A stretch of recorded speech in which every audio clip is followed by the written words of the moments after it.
নিলাম আজকে potato roll chips. চলেন মূল ভিডিওতে যাই কিভাবে করলাম। পটেটো রোল রিং চিপস করে ফেললাম আজকে আমি ঘরেই। আর আমার কেমন হলো দেখেন। আমি শুরুতে এই কাঠিগুলোতে করছিলাম, কিন্তু ছোট হয়ে যায়, ভালোভাবে ছড়ানো যায় না, মেলে না।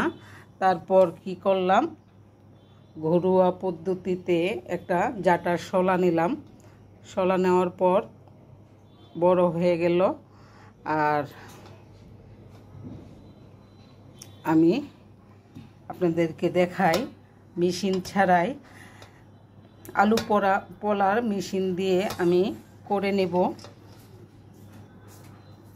শুরুতে আমি কাঠিটা এভাবে ঢুকিয়ে নিলাম, আর এখন এভাবে ঘুরিয়ে হয়ে যাবে। আমি এক হাতে মোবাইল, তার জন্য দেখাতে পাচ্ছি না।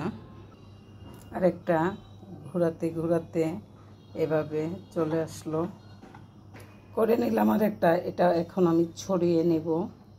আমার আরেকটা হয়ে গেল, দেখেন কতটুকু লম্বা হয়েছে। আরেকটা আলু আমি করব, করে আমি 4টা বেজে নেব। বানিয়ে নিলাম আরেকটা। এখন আমি চুলাতে চলে যাব। আমি এখন ছোট করে নিলাম, কেন বাজার সুবিধার জন্য।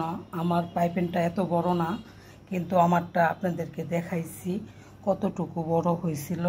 কিন্তু কি আর করা, ভাজা যাবে না। আমার তো আর বড় তাওয়া বা বড় পাইপেন নাই। যাই হোক, শুরুতে দিয়ে দিচ্ছি আমি মরিচের গুঁড়া, এখন দিয়ে দিচ্ছি হলুদের গুঁড়া, এখন দিয়ে দিচ্ছি আমি লবণ। আজকে আমার ঘরে বিট লবণ নাই, আপনারা চেষ্টা করবেন বিট লবণ দেওয়ার জন্য, তাহলে একটু টেস্ট হবে ভালো। আমি সব দিক দিয়ে নিলাম, এখন ভেজে নেব। পাইপে আমি তেল দিয়ে দিলাম। বিসমিল্লাহ।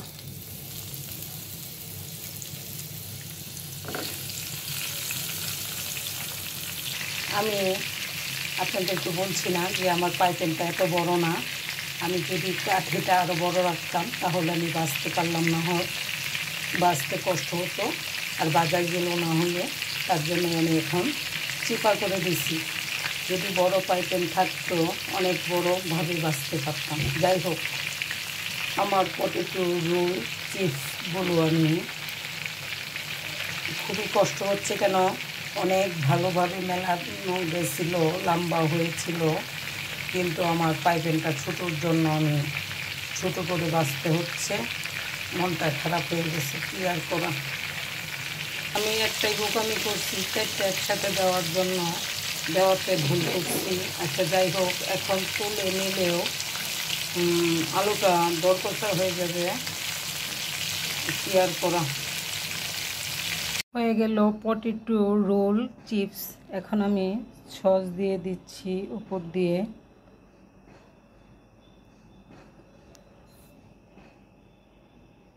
আপনারা ভালো লাগলে লাইক কমেন্ট করবেন। ধন্যবাদ।